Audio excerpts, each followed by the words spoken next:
Viewer of the show, Down the Rabbit Hole, be sure to check out his YouTube channel, emailed me and asked me if I would recondition his Space Chaser game by Toy Box, Japan. I've never seen one of these before. I don't even remember seeing them in any catalogs or anything. It's a mechanical game. It's actually kind of cool. It kind of reminds me a lot of Tommy's Hit and Missile. But basically what you do is you have a little dial control right here to aim your shot, and you have an animated white light bulb missile that goes up the screen to shoot a flying UFO up here that just kind of moves around at random. If you hit it, you'll see a graphic of an explosion up here that lights up, and you get some points. The scoring up here is kind of unique. It's a little cylinder that's turning to give you your score, and you have a certain amount of time. You don't have a time indicator on here. These are all stickers down here. But basically you only have a limited amount of time to see how many points you can get. Got your reset button up there. Of course you have your fire button here. And your timer on and off. It automatically turns off at the end of the game. It runs on 2 D batteries. You can see in the backpack here. I'm sorry, it wasn't Toy Box, it was Toy Town, made in Japan. The battery case. It's also in Japanese right there. So let's see. He says it makes a really bad growling noise when you're playing the game. Holy! Yeah. Oh my God. Oh yeah. That's an electric motor problem. The motor's vibrating. Oh my God. My other video I did on the Pile-On had the same problem. The little motor had a vibration in it. So I'm going to go ahead and take it apart, check out the electric motor, see what I can do with it. Look at all the gears in here, make sure none are broken or anything like that. I didn't see the scoring working when I was playing this game, so I'm going to check that out as well and see why that's not working. I really dig this background. It's like a radar screen. It's kind of cool. It's a very well designed game. It looks really nice. Anyway, let's take this thing apart. Okay, I've got the main cover removed. Let's see about lifting the playfield up here, get it out of the way. I need to get that cleaned up as well. It's a decal. Oh, check it out. That is a really cool mechanism. So you can see, here's your little aimer. There, and you see the little lights inside. It shows a little missile. There's the explosion. UFO dances around up here. You can see the UFO right there and also right there, so it changes position. We got something jammed in there, a little piece of wood. Looks like someone's had this apart before. And what's this up here? We got the reset. Here's the little ruler for counting. It's actually, oh, it's broken. That's why it's not working.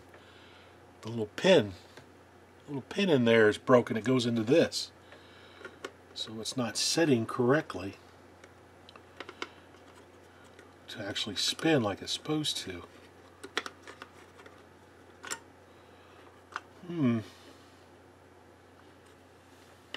Pretty interesting inside. A lot of wires. There's some gears back there. That's what makes it dance back and forth. Alright, let's get a little bit farther into it. Well, I figured out what this little piece of wood was for. It was jammed in right here to make this wheel press down on these contacts, which controls when the UFO lights up and all that stuff. So it's got a little bit of a logic circuit right here. A mechanical logic circuit. Of course, here's our little aiming device right here. You see it's got some rubber bands that you use to turn, little belts.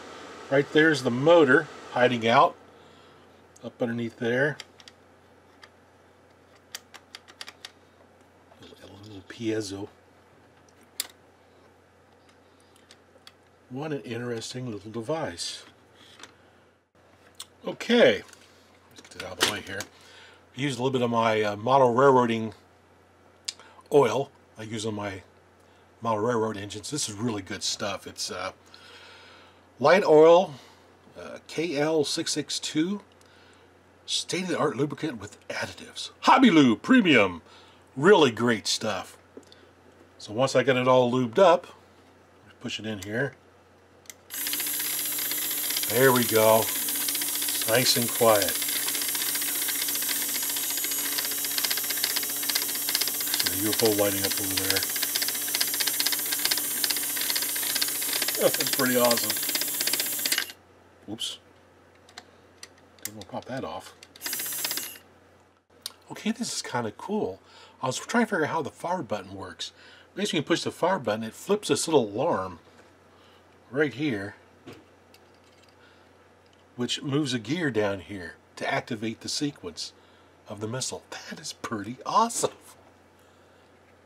It's amazing how they thought these things out, these electromechanical games like this. Pretty. All right, there's a reason why those little axles won't stay down. You see there's a chunk out of that bar right there that holds those axles down. So I gotta figure out something to keep those down now. And it appears we have a burnt out bulb on this UFO. It never does light up, so I'll put 3 volts to it. And it never does light up. So I gotta figure out how to get that replaced.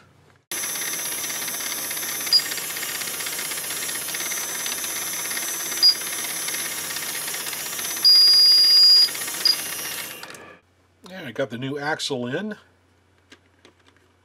for this, for the scoring. Awesome. Hit the little reset button. Cool. Alright, let's check the score counter. Oh, 20. Oh, got jammed. Come on. 30. 40. Ah. Seems to be working pretty good. Awesome.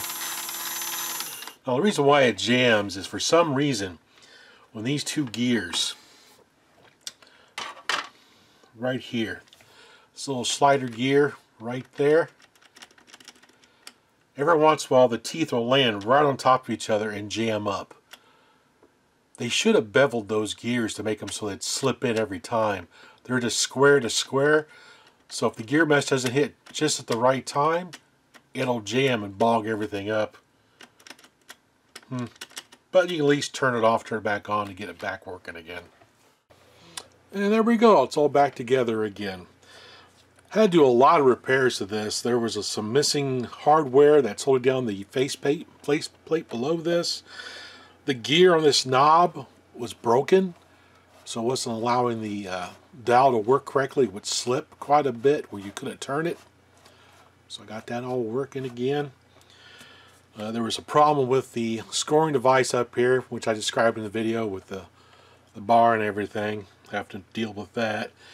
Had to clean up a lot of the contacts, and plus had to replace a bulb in the UFO on the right hand side over here. Now I couldn't find a direct replacement bulb to put in here, so I opted to put a high brightness LED in there with a resistor to drop the current through it so it wouldn't burn out. So it gives you 2 different colors of UFOs about it. You got a white UFO over here, and this one's kind of a blue UFO on this side. It's different. It's kind of cool. If I ever, if I still have this one, if I come across the light, I'll take it apart again and put it in. But otherwise, I'm just going to return it back to down the rabbit hole like this. I really appreciate him sending this in.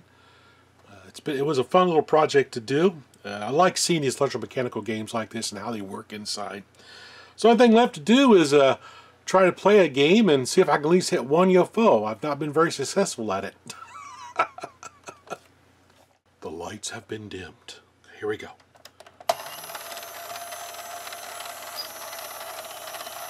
Oh, there's a blue one over there. Oh, there is. Get the white one. Oh. It's a timing thing.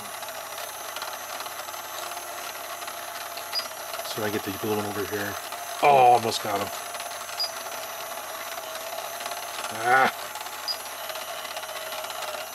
There we go. Got him. 10 points. Oh, 20 points. Willie's on a roll. Oh, no. Oh, oh. You better luck hitting the blue one than I do the white one.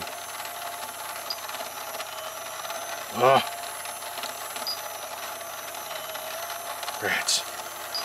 Oh, oh, oh, oh, oh. Oh, I had him. Yes! 30 points! Oh, I think I got a point right at the end right there.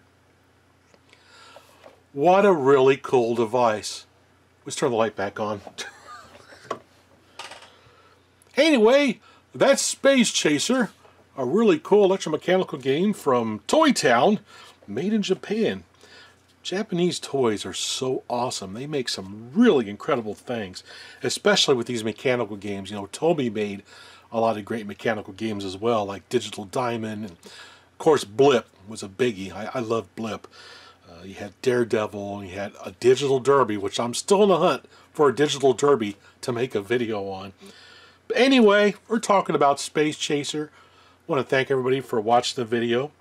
And I want to especially thank Down the Rabbit Hole for sending this in for me to do a video on. I'll get this returned to you very soon. As always, everyone, thanks for watching.